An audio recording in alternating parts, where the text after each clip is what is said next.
então, a parte da ciência que tem a interface da química e biologia, né? Então, hoje, nós começaremos a falar brevemente a química do carbono, explicar o que é o carbono, a estrutura do carbono, as ligações do carbono e as funções químicas. Por quê? Porque lá adiante falarei das funções. Esse aminoácido tem uma função carboxila, função amino. E aí vocês terão que saber o que eu estou falando. Então, a matéria de hoje, ela pode cair na primeira prova, por exemplo. Vai cair na prova? Pode cair na primeira prova, uma pergunta ou outra. Mas o fundamental aqui é para que vocês tenham noção das funções químicas, de como funciona o carbono, para quê? Para depois chegar lá adiante ser fácil entender, ficar fácil entender a matéria.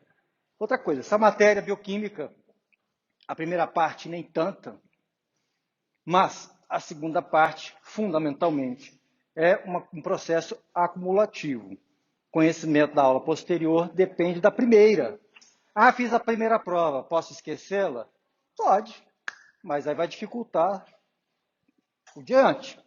Porque quando chegar lá na frente, falar de metabolismo, começar a falar de enzimas, começar a falar de regulação da via metabólica, que é a parte mais interessante da matéria, exatamente a parte metabólica, se vocês não entenderem a parte de cinética enzimática, quando eu falo de regulação, ou já esquecerem, vai chegar lá na frente e vai ficar complicado. Então, não deixem de estudar, estudem sempre. Vocês têm um monitor, ele não está aqui hoje, o Diego, é o monitor, ele vai ajudar vocês na disciplina, resolução de exercício. Eu vou passar exercício para vocês, eu era para ter já jogado para vocês no portal, mas acabei esquecendo. Sexta-feira eu fiquei fazendo calendário e aí esqueci depois dos exercícios. Vamos passar os exercícios e aí, então, vocês viram que nós teremos 4 provas, certo? 4 provas, P1, P2, P3, P4. A melhor maneira que eu tive de distribuir as matérias. E aí o que aconteceu é que até pouco tempo atrás, o CCMN obrigava que para passar direto tinha que ser média 7. Eles mudaram para 5. Então agora quem tem média 5, P1, P2, P3, P4, dividido por 4, dividido por 5, dividido por 4, tem que dar 5. Ou seja, vocês têm que completar 20 pontos. 20 pontos. Então, se tirou 10 na primeira, 10 na segunda, já passou, né? Que beleza, já passou. Né? E aí tem que completar 20 pontos para passar direto. Não passando direto, vai para a final. Eu falo, perdi a prova. Perdi a prova, vai fazer a segunda chamada, tá? Vai fazer a segunda chamada. Matéria de segunda chamada é matéria toda. Professor, quero ver, eu fiz a prova, saiu a nota, quero ver a minha prova. Tem que solicitar formalmente. Se mandar um e-mail para mim, solicitando, quero ver a minha prova, meu nome é tal, meu DRE é tal. Viu a prova, quer revisão, vai escrever na prova que quer revisão na questão tal e por que quer. Qual o motivo de você, qual a argumentação que você vai me dar para eu rever e considerar que você merece mais ou menos. Porque olha só, eu posso rever e achar que eu fui bom demais e diminuir. Revisão é tanto para cima quanto para baixo. Tá bom? Então, e tem prazo. 3 dias. Publiquei a nota hoje, segunda-feira. Segunda, terça, quarta. Quinta-feira não vale mais. Tá? Quinta-feira já não vale mais. Você quer dizer o quê? Chegar lá no final do período, eu quero ver a minha primeira prova. Não. 3 dias depois que eu publicar a nota, acabou o prazo. Não vê, não pede revisão, acabou tudo. Ok? Está lá na resolução do SEG. Então, vamos começar a nossa disciplina. Química do carbono. Voltou. Vamos lá. O carbono. O carbono está aqui nessa posição. Né? É esse elemento com o número atômico 6. Tem 6 prótons, 6 elétrons. Certo? E ele é a base de toda estrutura molecular orgânica que tem nesse planeta. Então, nosso planeta é baseado na química do carbono. Nossas estruturas são carbono. E, eventualmente, em outros elementos. Tem nitrogênio, tem fósforo, tem hidrogênio, tem enxofre, mas o esqueleto das moléculas é carbono.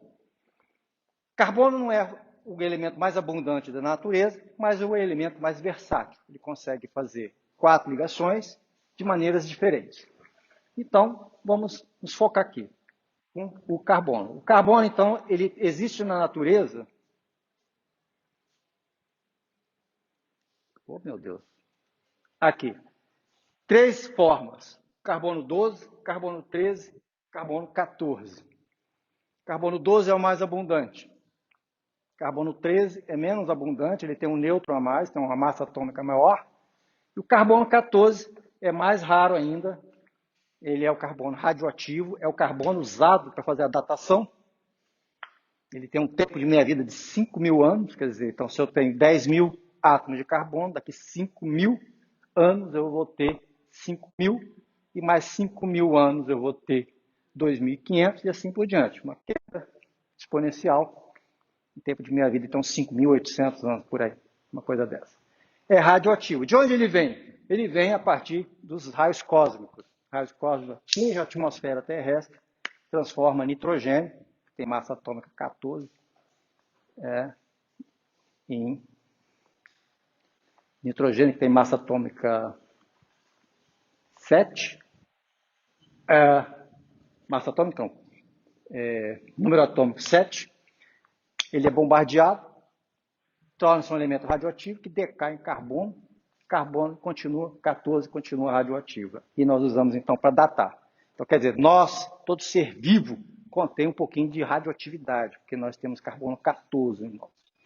Todos nós temos uma quantidade de carbono 13 e, majoritariamente, carbono 12. O carbono 13 tem uma história muito interessante. A partir da distribuição do carbono 13 na natureza, ela tem um padrão primário, um padrão que são os calcários. São os calcários. E aí, as plantas, através da fotossíntese, elas utilizam o carbono 12, o carbono 13 e o 14 para fazer suas estruturas. Só que ela tem uma preferência para o carbono 12. O carbono 12 é mais leve, tem uma massa atômica menor. Ele atravessa os estômatos. O que são os estômatos? São aquelas fendas das folhas onde há troca gasosa. Ele atravessa mais facilmente que o 13. Então, o que acontece? As plantas com o metabolismo que a gente chama de C3, são as árvores, elas têm mais carbono 12 do que carbono 13. Elas são menos enriquecidas em carbono 13. As plantas, as gramíneas, são os capins, as gramas. E aí as gramíneas incluem a cana-de-açúcar, o arroz, o trigo, ou seja, a grande maioria dos grãos que nós ingerimos. Eles têm uma forma de fixar carbono diferente. Nós chamamos de metabolismo C4. E eles incorporam mais carbono 13 do que carbono 14.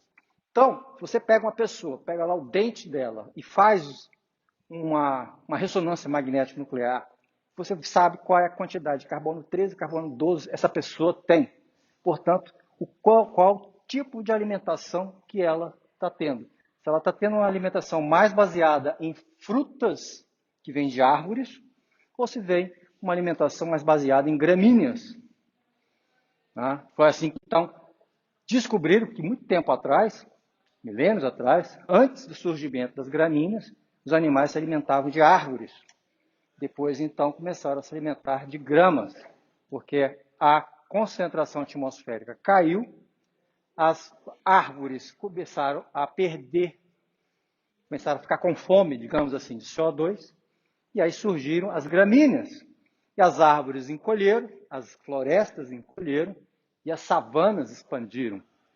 Né? Então, o que acontece? O que vai acontecer com o nosso planeta se a concentração de CO2 cair, é que as florestas irão encolher e as savanas irão expandir.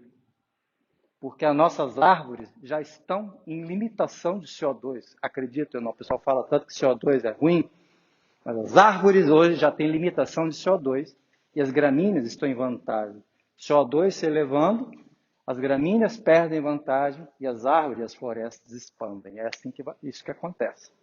Esse jogo em função da concentração de CO2. Bem, vamos lá. E aí o que acontece? Bem, o carbono tem 6 elétrons.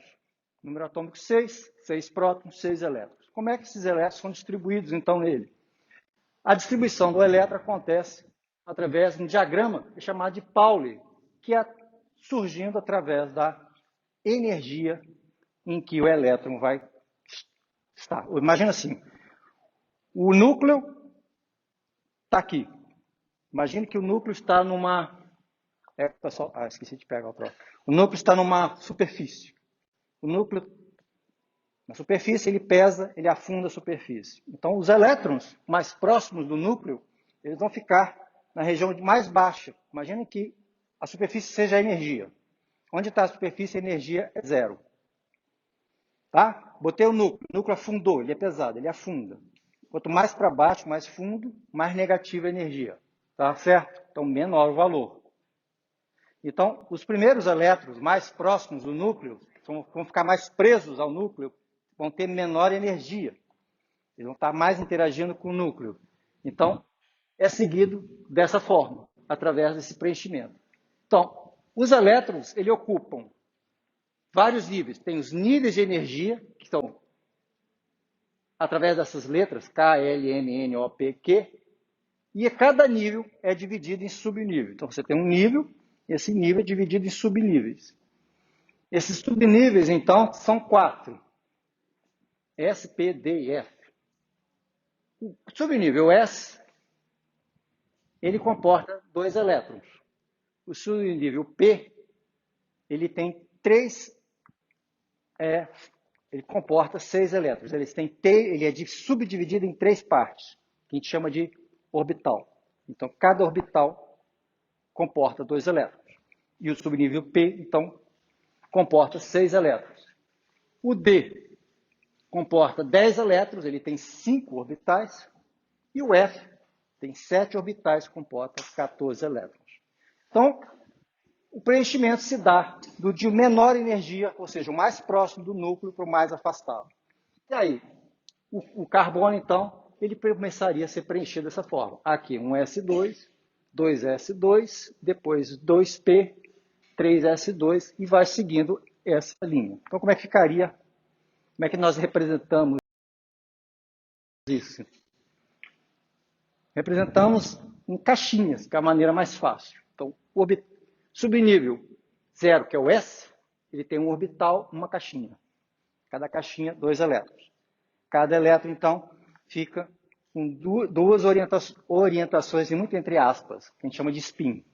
O que é spin? Gente, não procure spin, nem mesmo os físicos quânticos sabem direito dizer o que é o spin. Porque a física quântica, ela não tem a realidade quântica não tem um parâmetro físico palpável que a gente consegue. É tão abstrato, é uma abstração tão grande que é quase que só matemática. Então, a gente só aceita, tá? A gente imagina como é que é. Mas o que é o spin? Como seria? Não perca nem tempo tentando, porque isso fica a cargo dos físicos quânticos lá, que ficam tentando explicar o que é um spin.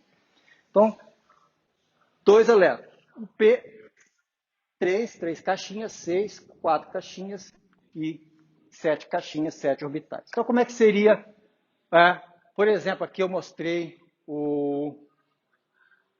esse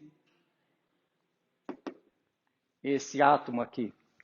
Ele tem 2, 4, 10, 12, 18, 20, 3, 18, 21, espera lá, 2, 4, 6, 8, 8 mais 12, né? 8 mais 6, 8 mais 6, está 14, 20, 23. Então, como é que ele preenche? 1S2, 2S2, 2P6, 3S2, 3P6, 3D3 e 4S2. Tá, bem. Como seria? Aí vai olhar aqui, o que nós vemos? Os orbitais mais internos, eles estão totalmente preenchidos. Inclusive, esse aqui é mais interno que esse aqui. Os orbitais mais externos têm 3 elétrons não pareados. Tá? 3 elétrons não pareados. Então, esses elétrons que ocupam orbitais e não estão pareados, são os orbitais que a gente chama de valência. Orbital de valência. Que são os orbitais que irão realizar a ligação química. Tá? Então, uma ligação química ela é dada entre elétrons não emparelhados. Eles têm que estar desemparelhados, têm que estar sozinhos. Muito bem. Quantas ligações químicas formaria esse elemento aqui? Quantos elétrons desemparelhados ele tem ali? 3. Então, quantas ligações? 3. Só que, tá vendo que tem 2 orbitais vazios? 2 orbitais vazios? Ele pode pegar emprestado 2 pares de elétrons de outro elemento e formar o que a gente chama de ligação dativa. Então, ele faria 3 ligações covalentes e 2 ligações dativas. Então, ele poderia formar 5 ligações. 3 covalentes e 2 dativas. Tá? Bem, e o carbono?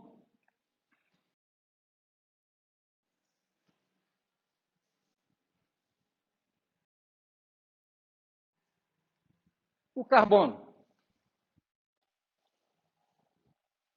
né, ele não está acendendo, ele só está gravando a minha voz, pelo que parece. Ele não está gravando minha imagem.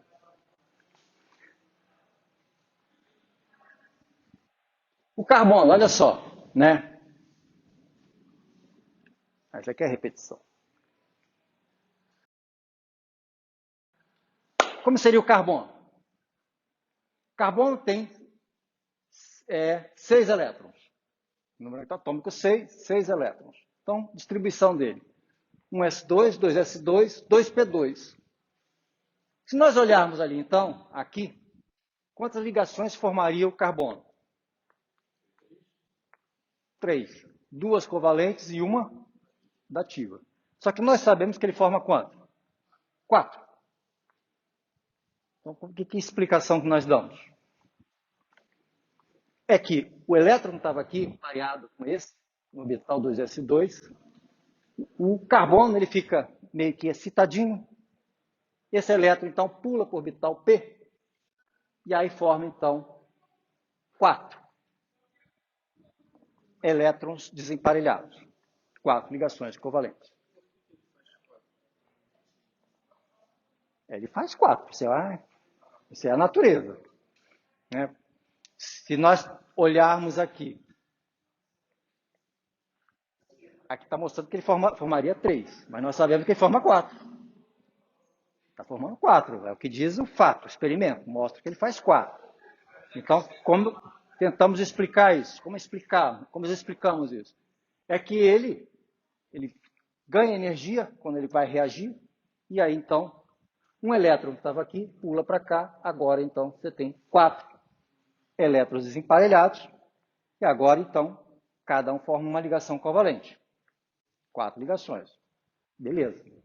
E aí, é o que a gente chama, como misturou um orbital S com orbitais P, nós falamos então que agora nós temos um novo orbital, um orbital híbrido, SP. Como ali é um orbital S com 3 orbitais P, a hibridização é sp3. E aí o carbono então forma 4 ligações simples. 1, 2, 3, 4. Uma substância que tem hibridização sp3 é formada de carbono puro, qual é? Me diga. Uma rocha é uma rocha, que é carbono puro e a hibridização é sp3. Toda boa noite. Não, não é grafite. Diamante. Diamante é carbono puro, é uma rocha formada sob alta pressão e temperatura. O diamante, com o tempo, decai em grafita. Tá? Grafita. As rochas terminam em A. Grafita, carbonita, tá? Calca, barita, grafita. Tá? Então, sp3. Então, nas ligações sp3, ele forma 4 ligações simples, ou seja, ele forma uma ligação aqui, outra aqui, outra aqui, outra aqui. Não tem nenhuma ligação dupla. Como assim dupla? A ligação dupla se forma da seguinte maneira. Você hibridiza um orbital P, um orbital S, com 2 orbitais P e deixa um P puro, sem misturar. Então, você tem um orbital P e o outro orbital SP com 2 orbitais P, né? Um S e 2 P, SP2. E depois, você tem a hibridização sp3. sp3, você tem um orbital S, um orbital P e 2, formando um híbrido sp e 2 P's puros.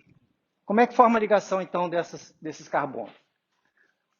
No orbital sp3, a hibridização sp3, nós temos 4 ligações simples. Está aí, ó. O caso ali é o metano, mostrando. 4 ligações simples. O carbono está aqui no meio. E as ligações para cá, para lá, para lá. O que a gente chama de tetraedro. Na ligação sp2, quando tem hibridização sp2, você tem a ligação sp, formando a ligação simples, central, e os P's puros formam a outra ligação. Então, forma uma ligação dupla, uma ligação simples, sp, e a outra ligação do orbital P. Só que a forma do orbital P, ele é assim, ele forma um lóbulo para cima, um lóbulo para baixo. Quando ele forma a ligação, então você tem um lóbulo, uma região acima da ligação, outra abaixo da ligação. Qual é a consequência disso? É como se você tivesse uma bola aqui, outra bola aqui, os dois átomos fazendo ligação. Você tem um eixo central, que seria a primeira ligação, e você tem 2 eixos, um acima e um abaixo. Imagina, você tem uma bola, outra bola, um eixo aqui, precisaria do... Tá aqui o eixo central. Aí você tem uma ligação em cima, uma ligação embaixo. Quer dizer, então, que esse átomo que está aqui e esse aqui, eles não conseguem girar em torno da ligação. Neste aqui, por exemplo, no metano, o hidrogênio e o carbono, eles podem girar tranquilamente. Pode dar um girar em relação ao outro. Girar em torno do eixo da ligação. Aqui não. Como ele está amarrado acima e abaixo, ele no máximo ele pode fazer uma torção.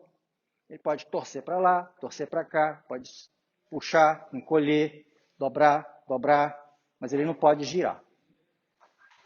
E, no caso aqui, uma ligação tripla, isso aí é o etino, é pior ainda, você tem a ligação central, uma ligação P acima e abaixo, e a outra de um lado do outro. É a ligação tripla. Então, dessa maneira, o carbono ele consegue formar 3 tipos de ligações. Uma ligação simples, uma ligação dupla e ligação tripla. Repare que sempre tem 4 ligações, independente do fato de ele formar ligação simples, dupla ou tripla. Tá? Aqui, por exemplo, ele está formando uma ligação aqui, outra aqui, 3 aqui, mais uma aqui, 4. Tá? Aqui, ele está formando uma aqui, outra aqui, outra aqui, outra aqui. 4. Tá? No metano. 1, 2, 3, 4. Isso aqui é o mais fácil de ver.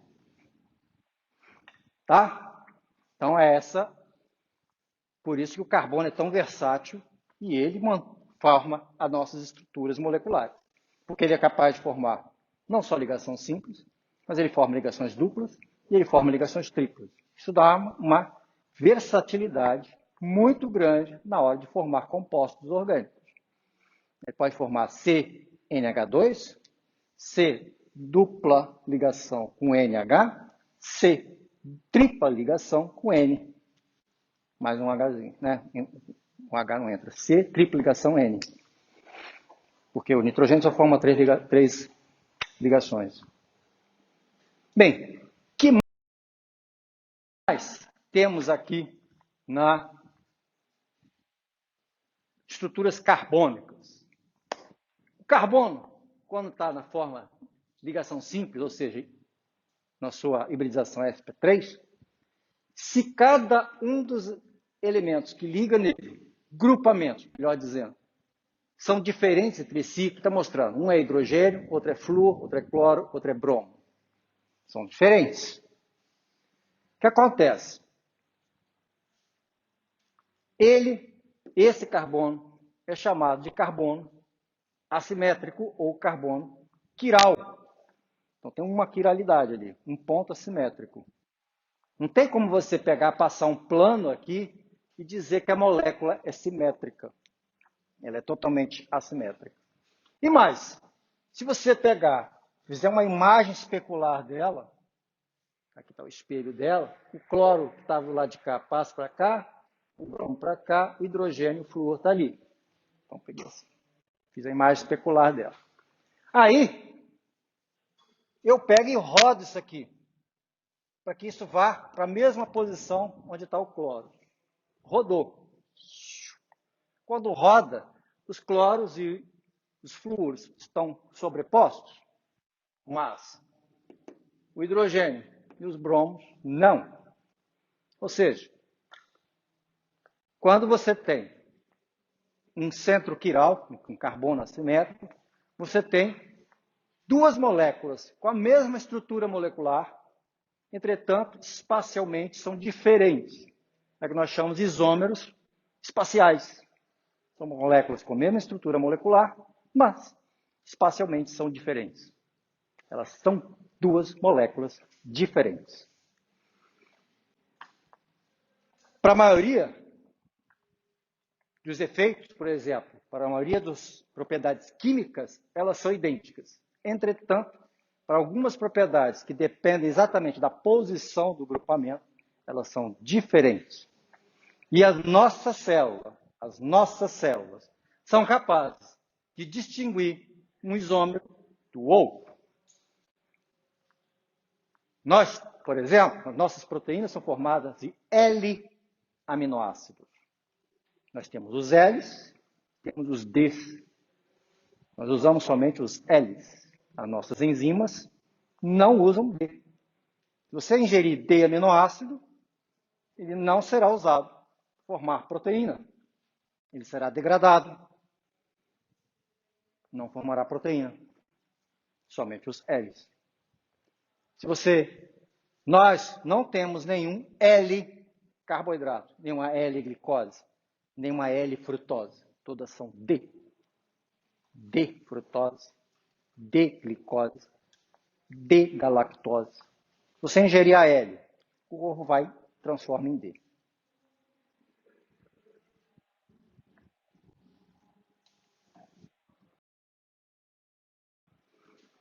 Então, e as estruturas com ligação dupla? As moléculas com ligação dupla? As moléculas de ligação dupla têm outro tipo de isomeria. Isomeria geométrica. Como é que ela é? Você tem aqui os dois carbonos, a ligação dupla. Se os grupamentos idênticos ou similares estiverem do mesmo lado, repara que aqui a ligação dupla, passa aqui um plano. Se estiverem do mesmo lado, são cis. Então, isomeria geométrica cis. Se tiverem lados opostos, trans. Então, aqui, cis-but-2-eno, é o buteno, cis-2-buteno, e o trans-buteno.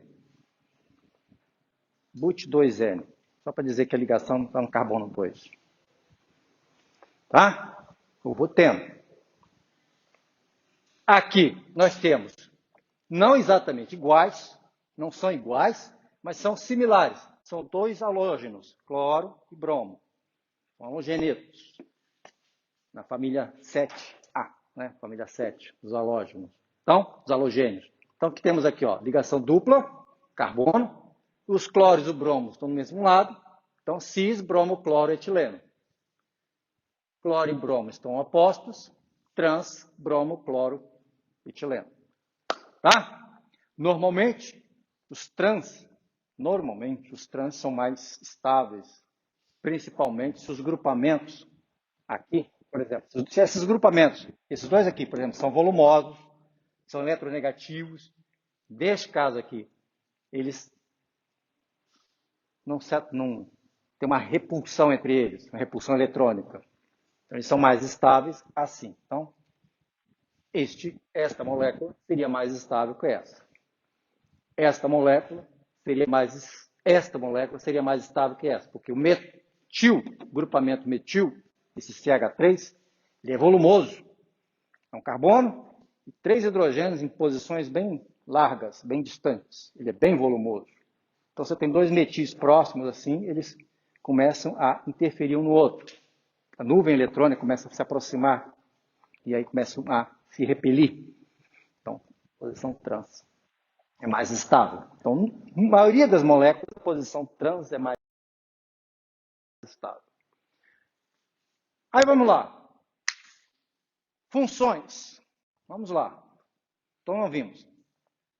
Carbono simples, se tiver 4 ligações distintas, ele é um ponto quiral e essa molécula vai ter isomeria espacial. Carbono com ligação dupla, ele pode ter dois tipos de isomeria. Geométrica, vai ter isomeria geométrica e pode ser cis e trans. Agora vamos ver as funções. Vamos começar então pelos mais simples, os hidrocarbonetos. Hidrocarbonetos são aqueles que têm apenas hidrogênios e carbono. Hidrocarbonetos. Se só tem ligações simples, eles são os alcanos. Butano, que é o gás de cozinha, GLP. Propano, butano, propano, metano, etano. São todos alcanos. Tem uma ligação simples, é um alqueno ou alceno. No caso aqui, o exemplo, conservando o número de carbonos, buteno. 4 ligações, uma ligação dupla, buteno. Se tem 2 ligações duplas, é o alcadieno. Seria alcadieno. Seria, por exemplo, butadieno. Uma ligação tripla termina em ino, alquino e albutino. O número aqui é porque você vai enumerar a cadeia. Porque se a ligação tripla tivesse aqui, você numeraria daqui para lá, 1, 2, estaria aqui o número 2. Ou seja, você tem que enumerar. Mas isso não se preocupem. Ninguém aqui tem que saber nomenclatura de compostos orgânicos, não. Estou só mostrando para vocês, tá? Então, nós temos os alcanos, alquenos, alquinos. Ligação dupla, alcano. Ligação simples, alqueno. Ligação simples, alcano. Ligação dupla, alqueno. Ligação tripla, alquino. E alcadieno, 2 ligações duplas. Tá? Isso seria, então... por que eu tenho que saber isso? Porque nós vamos falar lá atrás, lá adiante, de lipídios. E lipídios têm ligações duplas. Então, nós vamos falar lipídio com insaturação cis, lipídio com insaturação trans. Aqui, ó. Tem que lembrar disso. Tá?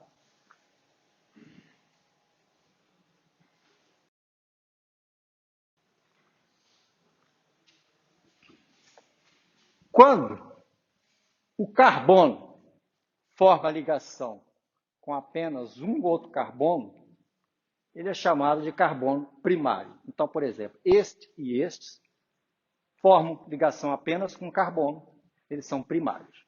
Estes e estes formam ligação com 2 carbonos, são chamados de carbonos secundários. Este aqui forma ligação com quantos carbonos? Então ele é. E se ele formasse ligações com 4? Quaternário. Exatamente.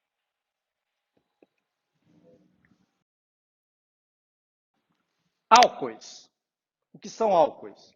Álcoois são alcanos, digamos assim, estruturas moleculares orgânicas, carbônicas, cadeias carbônicas, onde você tem uma hidroxila ligada ao carbono. Então, temos aqui, qual é o nosso álcool favorito? Etanol. Qual o álcool combustível de Fórmula 1?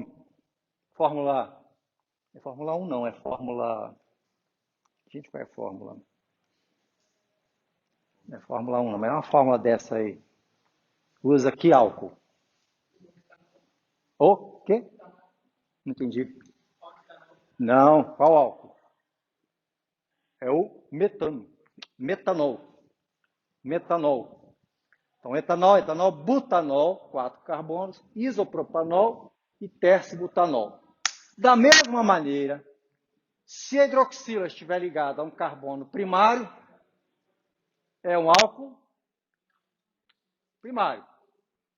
Se a hidroxila estiver ligada a um carbono secundário, é um álcool secundário. Se estiver ligado a um carbono terciário, é um álcool terciário. Existe álcool quaternário? Por que não? Ah, porque carbono só forma 4 ligações. Entendeu? Exatamente.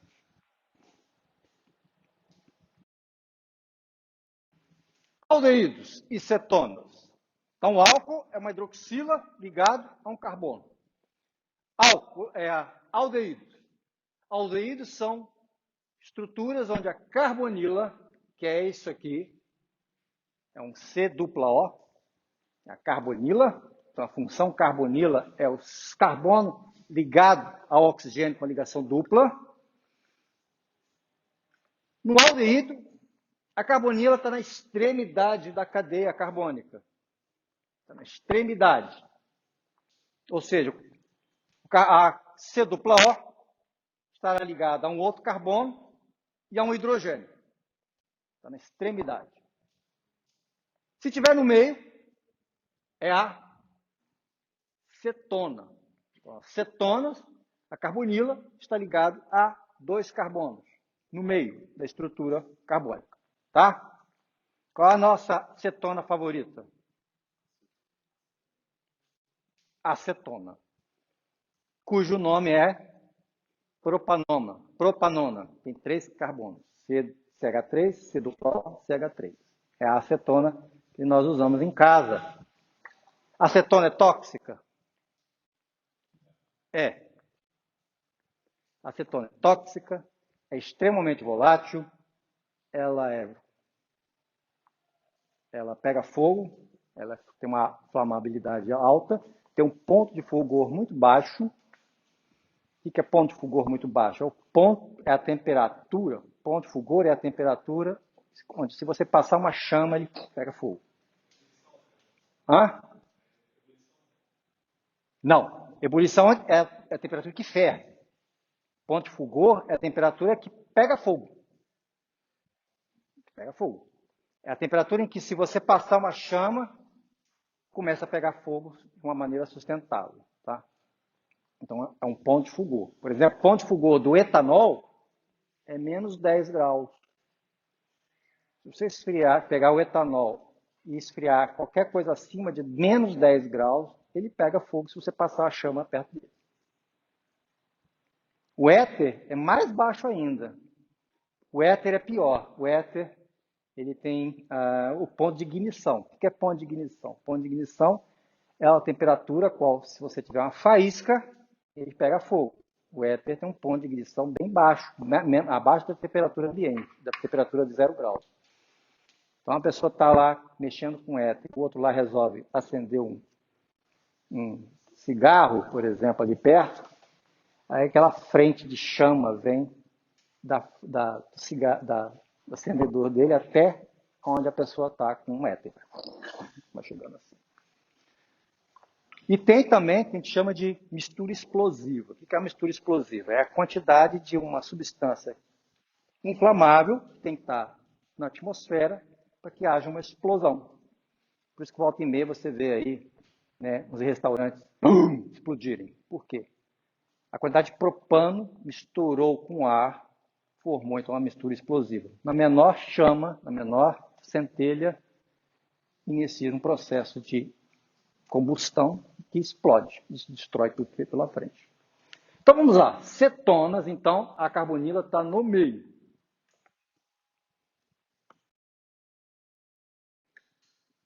Ácidos carboxílicos. No ácido carboxílico, fizeram um trocadilho aqui, não sei se é muito correto, em que você tem a carbonila mais uma hidroxila, então a carboxila. Ou seja, você tem C-O, que está ligado a um carbono e ligado a uma hidroxila. A carboxila, ela sempre está também na extremidade da cadeia carbônica. Extremidade. Ó, o carbono está aqui, ligando ao grupo carbônico, cadeia carbônica, ligando a hidroxila e a dupla O. Tá? Quando você perde isso aqui, você tem o grupo acil. Então, o grupo acil é quando a carboxila perdeu a hidroxila. Acil. Vou falar muito desse nome, acil, lá no metabolismo de lipídios. Transportador de grupo acil. E, então, temos aqui, ó, benzoíla, acetila, etanolaíla. E aqui, quando, então, perde o hidrogênio, perde o H+, forma o ânion, que a gente chama de carboxilato. Grupo carboxílico, o ânion carboxilato. E aí você tem, por exemplo, ácido acético, acetato. Tá? Ácido fórmico, formato. Tá? Ácido carboxílico, carboxilato. Ésteres. Ésteres é quando você tem a reação entre um ácido carboxílico e um álcool. Eliminação de água. Então você tem a C-O, e uma cadeia carbônica. Está aqui, ó. C-O, cadeia carbônica. Aqui é o ácido acético reagindo com etanol, formando então um éster, um acetato de etila. Acetato de etila tem um cheiro bem característico. E os ésteres são os responsáveis pelo sabor, pelo aroma das bebidas alcoólicas. São os ésteres. Além das substâncias extraídas do carvalho, do barril de carvalho. Éster que nós vamos ver na nossa aula, são os ésteres que formam os triacilglicerídeos. Nós temos um álcool, um triálcool, glicerol, tem 3 hidroxilas, cada uma um carbono, e essas hidroxilas estão ligadas a 3 ácidos graxos, 3 ácidos carboxílicos, formando ésteres. Neste exemplo aqui, nós temos um éster, esse é éster orgânico, e esse aqui um éster inorgânico, que nós temos. Um ácido inorgânico formando ligação com um álcool. Então, éster não é somente um ácido carboxílico, é qualquer ácido ligado a um álcool. Quando é um ácido inorgânico, é um éster inorgânico.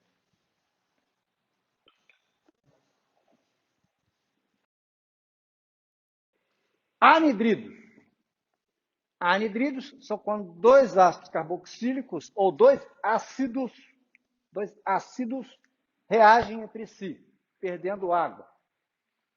No caso aqui, um anidrido inorgânico, piofosfato, nós vamos ver onde isso? No ATP.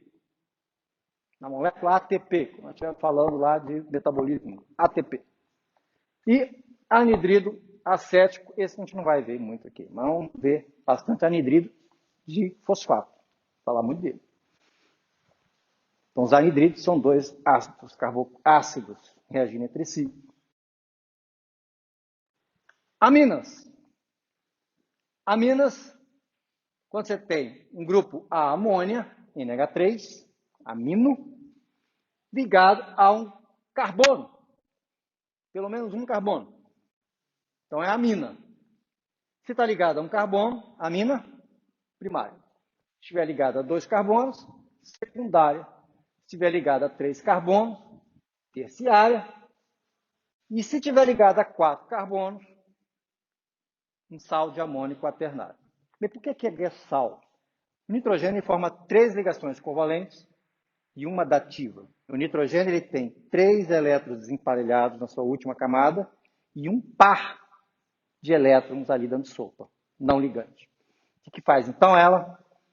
Faz nitrogênio, faz uma ligação covalente, outra ligação covalente, outra ligação covalente. Aquele parzinho que está ali dando sopa, à toa, ela pega e faz uma ligação dativa. Então ela forma um sal. Mas quando ela faz isso, quando o nitrogênio faz isso, ele perde carga. Ele fica positivo. Então, para contrabalancear, ele tem que estar ligado com alguém com carga negativa. Daí nós chamamos de sal. Ligação iônica, né? Ligações iônicas. Você tem um alguém positivo, alguém negativo, formando uma ligação iônica. Toda ligação iônica forma um sal. Todos os sais são formados de ligações iônicas. Mesmo que seja líquido. Os sais normalmente são sólidos, mas há sais líquidos. Assim como há um metal líquido. Qual é o metal líquido que existe? Qual? Mercúrio.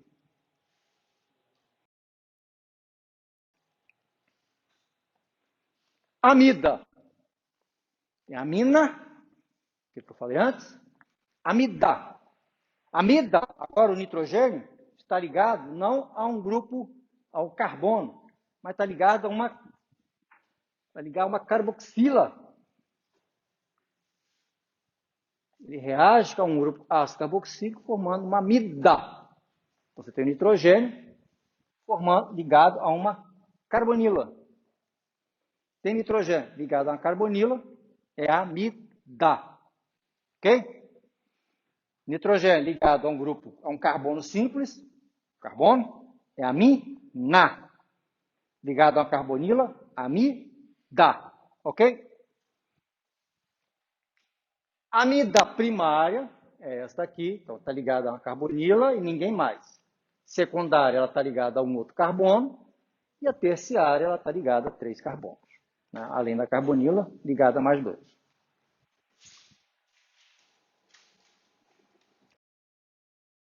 Ok? E aí, então, fechamos as funções orgânicas que vão dar origem, então, às biomoléculas. Alright? Okay? Hã? Existem. Vai, lá à frente a gente vai falar de alguns sais orgânicos também. Por exemplo, toda vez que você tem um ácido carboxílico que ioniza, ele está formando um sal. Um sal. Um sal orgânico que você tem em casa, por exemplo, é o sabão. Sabão é um sal de ácido carboxílico. Você pega ácido carboxílico, reage com hidróxido de sódio, forma um sal de sódio do ácido carboxílico. Então vamos lá. Nos seres vivos, quais são os elementos principais encontrados nos seres vivos? Carbono, que nós falamos agora, seguido de hidrogênio, hidrocarboneto, hidrogênio, que tem muito nas biomoléculas. Nitrogênio, oxigênio, fósforo, enxofre. Tá? Fósforo é P, enxofre é S. Latim, sulfur, sulfuro. E o P, em latim, fosforos. Né? Fósforos, em latim, pH, pH, fósforos. Para os seres vivos, nitrogênio, fósforo e enxofre são os elementos limitantes para o crescimento das células. Principalmente nitrogênio, que é mais demandado desses. Todos, o mais demandado é nitrogênio, seguido de fósforo.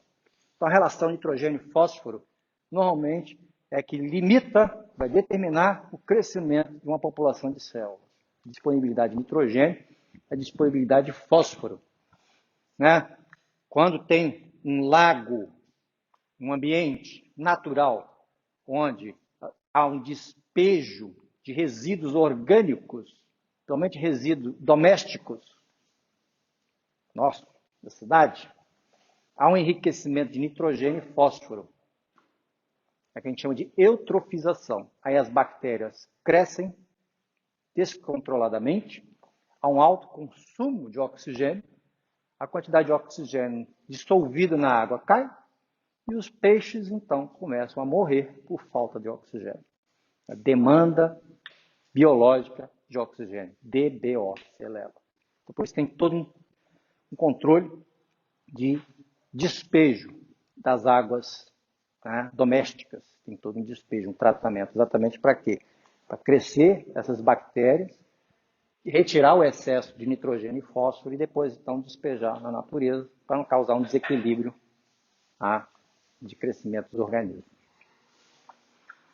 Bem, a partir do carbono, nitrogênio, oxigênio e fósforo, enxofre, são construídas todas as biomoléculas. As principais são as proteínas, lipídios, glicídios, nucleotídeos. A partir dessas biomoléculas são formadas todas as estruturas celulares. Todas. Então, a partir dessas biomoléculas, a partir desses elementos, formada toda a biosfera. Desde um simples micro-organismo a organismos complexos, como os mamíferos, dentre eles, os seres humanos. O que difere, então, é a organização dessas moléculas. É a organização dessas moléculas dentro da célula que vão construir, então, diferentes estruturas celulares, moleculares e celulares, e daí resultam em diferentes organismos. E aí, esses organismos, então, são agrupados, aqui vai estar bem simplificado, uma árvore filogenética bem simplificada. Então, nós temos os vários reinos. Monera, que seriam, então, as bactérias, cianobactérias, que são microalgas procariotas, ou seja, não tem núcleo. Os protistas, que são os organismos unicelulares, são eucariotos. Os animais, as plantas e os fungos. Então, são todos esses reinos que nós temos agrupados. E todos nós, então, formamos carbono, nitrogênio, oxigênio, proteína, lipídios, glicídios, proteína, lipídios, glicídios e nucleotídeos.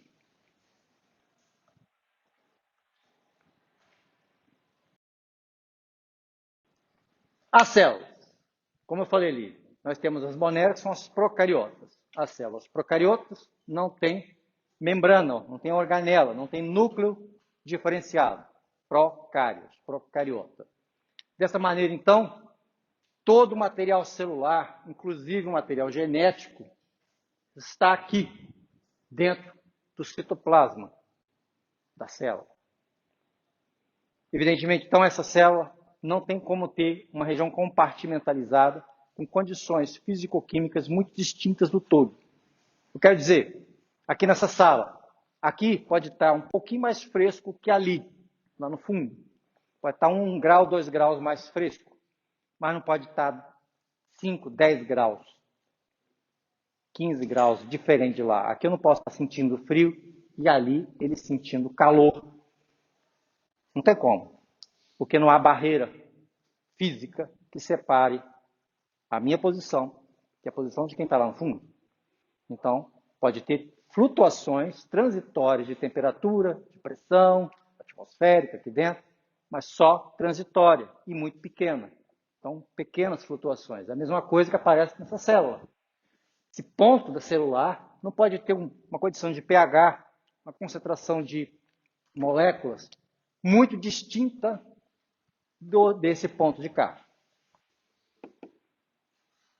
Somente transitoriamente, de uma maneira bem transitória, mas não pode ser permanente, porque não há barreira física. Então, essas células, elas apostam na simplicidade e na velocidade com que se reproduzem. São mais simples, requerem menos energia para viver, então reproduzem mais rapidamente, em grande quantidade. Já as células eucariotas, uma célula eucariota animal, o que ela tem? Ela tem um núcleo diferenciado e organelas diferenciadas. Se ela tem organelas diferenciadas envoltas por membrana, essa membrana é uma barreira física. Então, essa barreira física permite que, em diferentes organelas, existam condições físico-químicas próprias, ou seja, concentração e pH, concentração de solutos, substâncias, e pH distintos, de maneira a otimizar a performance que se deseja naquele compartimento específico. Então, há uma otimização no núcleo para a formação de RNA e DNA. Há uma otimização na mitocôndria para a formação de ATP e outras moléculas também que lá são formadas. A ureia, por exemplo, começa a formação lá. O complexo de Golgi e o retículo endoplasmático têm características físico-químicas próprias para por exemplo, o retículo endoplasmático liso, ele faz processamento de lipídios. Ele alonga, ele insatura, então ele modifica os lipídios, ele vai modificando os lipídios que são formados no citoplasma. São encaminhados lá e são modificados. Então, tem uma condição físico-química própria, ideal para aquele tipo de trabalho. O complexo de Golgi é a mesma coisa. Então, a célula eucariota, ela apostou na eficiência, na complexidade e na eficiência. Entretanto, tem um grande problema.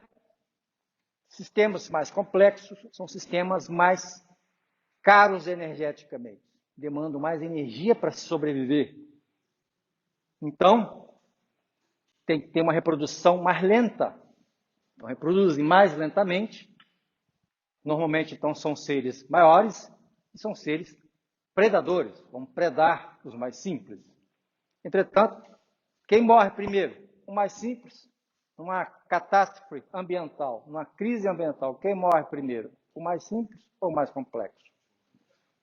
O mais complexo é o primeiro e para o saco. Então, os organismos, quanto mais complexos são mais propensos à extinção.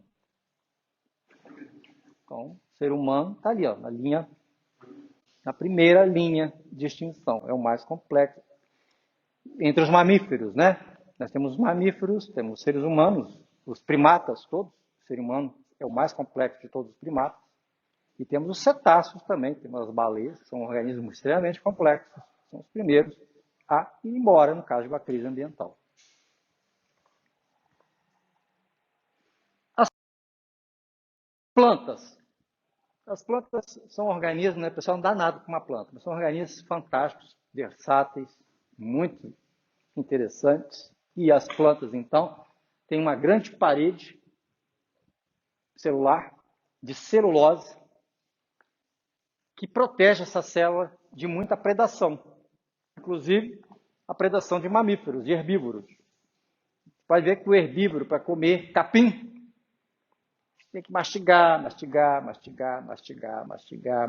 para romper toda essa estrutura, essa parede, para ter acesso aos nutrientes para dentro da célula e ainda assim contar com a ajuda de micro-organismos. Por isso que tem aquele estômago enorme. Então o boi não é grande à toa, não. O boi é grande porque uma parte dele é estômago, é um duto só de processamento de alimentos. Tem que ter aquele tamanho para processar o que ele come. E vive para comer. Pode ver, organismos que se alimentam de vegetais comem sem parar. Né? Tem que comer o tempo todo para ter alguma coisa para botar para dentro. Além disso, as células elas controlam o que elas têm dentro delas. Ou seja, se ela tiver um excesso de mitocôndria, um excesso de alguma organela, ela pega e endereça isso para o vacúolo autofágico, digere aquilo tudo e recicla o material que está ali. Então, por exemplo, você fez atividade física. Sua célula muscular aumentou a quantidade de mitocôndrias. Aí você resolveu foi para a praia, passou 2, 3 meses de férias, não fez nada. São células musculares. Para que eu preciso de tanta mitocôndria? Pega aquele monte de mitocôndria, joga tudo dentro do vacúolo, digere aquelas mitocôndrias todas e recicla as proteínas, os lipídios, os nucleotídeos, tudo está lá dentro. Tá? Aí você, quando volta para a academia, aí ela começa a refazer tudo de novo. Te multiplica as mitocôndrias, aí por isso mesmo que você perde uma grande quantidade de força. Você perde fibras proteicas, perde mitocôndria. Então tá aí. E não só no mundo macroscópico, mas no mundo microscópico nós temos a predação. Né? Se vocês pegarem, existe um site, Microcosmos. O cara mostra os micro-organismos e a interação dos micro-organismos e a predação. Organismos microscópicos comendo outros organismos microscópicos e às vezes até organismos multicelulares. Né? Tem um bichinho lá, um protozoário, que ele é grande o suficiente e come um organismo multicelular que é pequenininho o suficiente para ele comer. Ele vai lá e engole o bichinho. Então, as células maiores predam, normalmente as células maiores predam as menores. Elas engolfam, fagocitam, digerem e predam. Bem, então, qual é o objeto de estudo da bioquímica, afinal de contas? Nós temos aqui o ser humano. Quem estuda o ser humano? Né? Normalmente é um médico, do ponto de vista biológico. Um médico, né? Estuda o ser humano. O ser humano é feito de órgãos, que é a pele. Então, nós temos já o especialista em órgãos. Você tem o dermatologista, o hepatologista, o gastro. Os órgãos são feitos de tecidos. Então, você tem agora já aquele que é especializado já em tecidos. Né? Histologia. Os tecidos são formados de células. Aí você já entra no mundo da biologia, propriamente dito. Os citologistas, as pessoas que estudam células e as suas interações. As células são formadas de organelas. Aí você começa a entrar no mundo da bioquímica. As organelas. Estão aqui, no caso, ali mostrando a mitocôndria. A mitocôndria são formadas de agregados moleculares. Então, as organelas são formadas de agregados moleculares e supramoleculares. No mundo da bioquímica mesmo. Esses agregados moleculares são formados de estruturas moleculares, as proteínas. Aí você já começa a entrar na interface da bioquímica com a química pura. E aí você tem todo um pessoal da bioquímica já voltado para estudar as proteínas, as estruturas das proteínas, o DNA, a estrutura do DNA, como é que manipula o DNA, como é que pica o DNA, como é que pica, borda e faz todo tipo de coisa. Você já ouviu falar em biologia sintética? Não? Biologia sintética é o seguinte, você pega uma célula, tira todo o DNA dela, tira o núcleo dela, e coloca um núcleo com um DNA que você construiu. Isso é possível? É. Hoje é possível construir qualquer sequência de DNA. Você pega um DNA de cachorro, mistura com DNA de doninha, faz aquela mistureba toda e faz um organismo novo. São os organismos sintéticos que nunca existiram. Então, quando alguém falar para você que alguém pode construir um vírus novo do nada, acredite que isso é possível.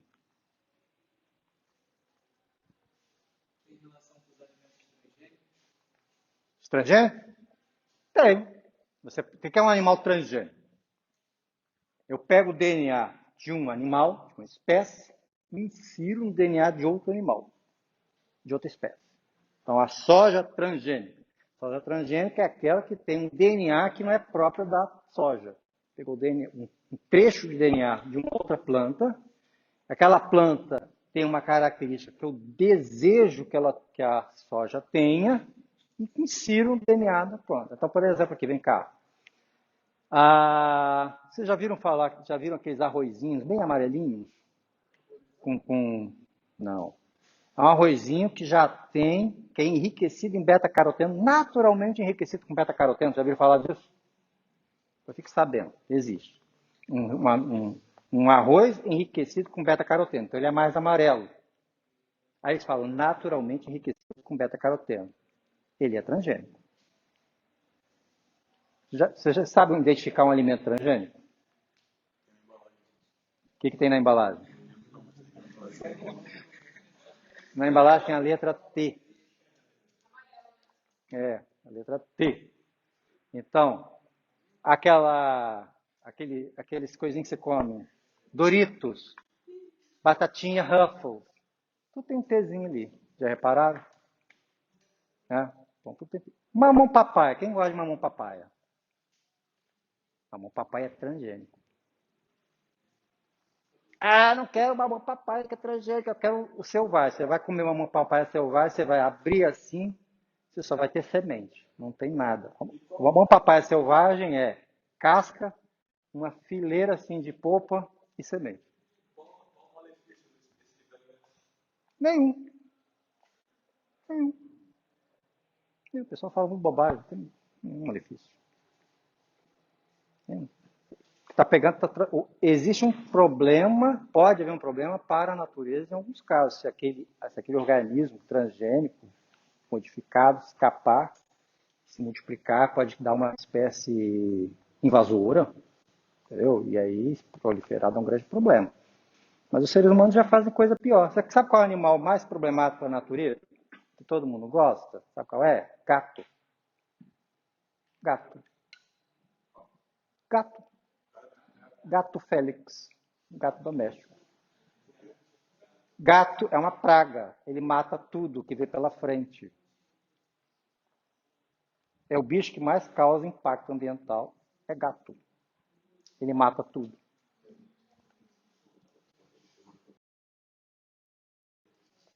Bem, aí, água.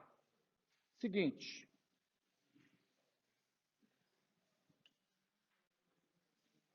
Para terminar, vamos falar de água. Qual é a importância da água no nosso sistema? Bem, vamos lá. A água é uma molécula, é uma substância, cuja molécula é essa aqui nas condições da Terra, do nosso planeta. É uma molécula assimétrica.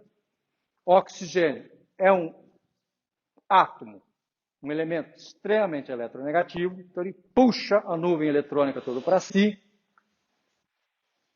causando então uma diferença, uma assimetria na distribuição das cargas, então aqui ficando mais negativo e aqui positivo.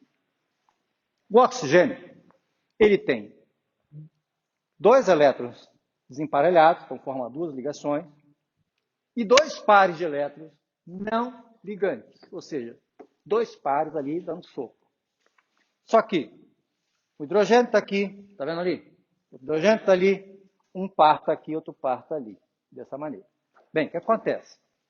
Esses pares não ligantes, como eles são negativos, são elétrons, eles acabam sendo atraídos pelos hidrogênios, formando então o que a gente chama de ligação de hidrogênio, ou ponte de hidrogênio.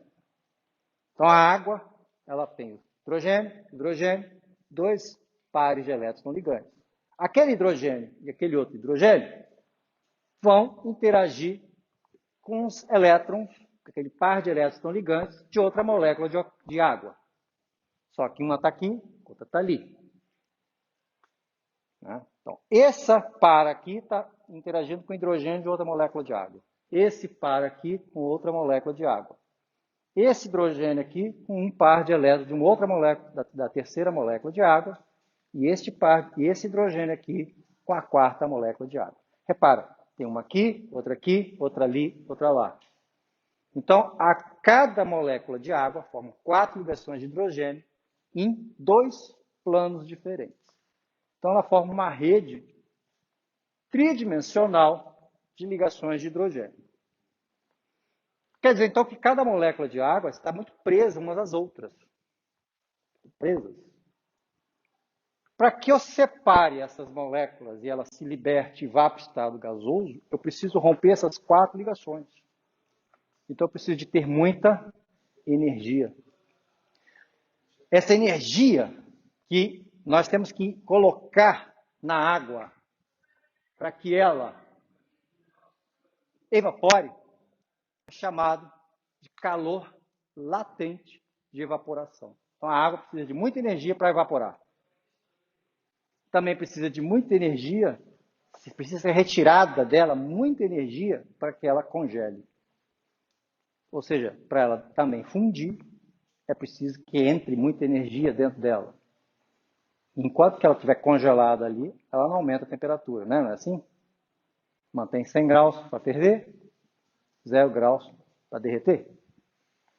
Isso faz com que, então, o nosso planeta, que é cercado de uma grande quantidade de água, tenha uma estabilidade térmica bem grande. Além disso, o fato dela formar essa ligação, essa rede tridimensional de ligação de hidrogênio, para que uma molécula de água comece a ficar agitadinha, comece a se agitar com aumento, é preciso entrar muita energia. O que é temperatura? É a agitação molecular. Então, se a molécula de água está presa umas às outras, ela vai começar a agitar e a aumentar a temperatura, é preciso ter uma entrada muito grande de energia. Isso é chamado de capacidade térmica. Então, a água tem uma alta capacidade térmica, precisa de muita energia para aumentar a temperatura. E eu preciso tirar muita energia da água para baixar a sua temperatura. Então, todos esses fatores contribuem para a estabilização da temperatura do nosso planeta, que graças a Deus, tem bastante água. Essa grande quantidade, essa vasta quantidade de água, estabiliza a temperatura do planeta. E nós? Nós mantemos a nossa temperatura, em grande parte, exatamente jogando com essas propriedades da água. Nós suamos. Quando nós suamos, a água, para evaporar, ela absorve a energia térmica da nossa superfície. Quando ela evapora, ela puxa essa energia e resfria a temperatura do corpo. Então, toda vez que você expira e joga vapor de água para fora, você está tirando a água do seu sistema e jogando para fora. A água aqui dentro está líquida e aqui fora ela está vapor, gasosa. Você está tirando energia. Então, você não só perde água na transpiração, que está refrigerando a superfície do corpo, como também perde água no momento que você expira, refrigerando a sua parte interna, expulsando o excesso de calor. Então, é essa maneira.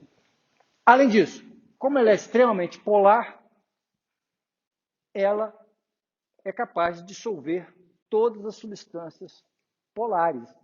E a maioria das substâncias que existem na célula são polares, né? É claro. A água é abundante no planeta. A água é polar, a água dissolve substâncias polares. Portanto, a célula tinha que usar substâncias polares. E o que ela vai fazer com os apolares, com substâncias apolares? Ela vai fazer com que as substâncias apolares, na presença da água, a polar, substância polar, tende a fazer uma segregação, uma separação polar e apolar. A célula usa essa vantagem como? Para fazer moléculas, estruturas, onde as partes apolares são obrigadas a se associarem entre si e formarem estruturas moleculares, supramoleculares. Um exemplo? Membrana. A membrana é uma estrutura supramolecular formada por segregação da parte apolar, que é o lipídio, da polar, que é a água. Tá? Da mesma maneira, proteínas. As proteínas formam estruturas mais complexas, exatamente quando ela começa a se dobrar, segregando, escondendo da água o que é apolar e expondo o que é polar. Tá? Então, temos aqui as proteínas, que vão formar as estruturas complexas do nosso corpo.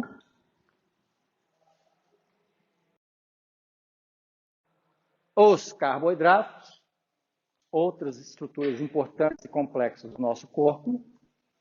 Né? Os vegetais, por exemplo, formam as paredes.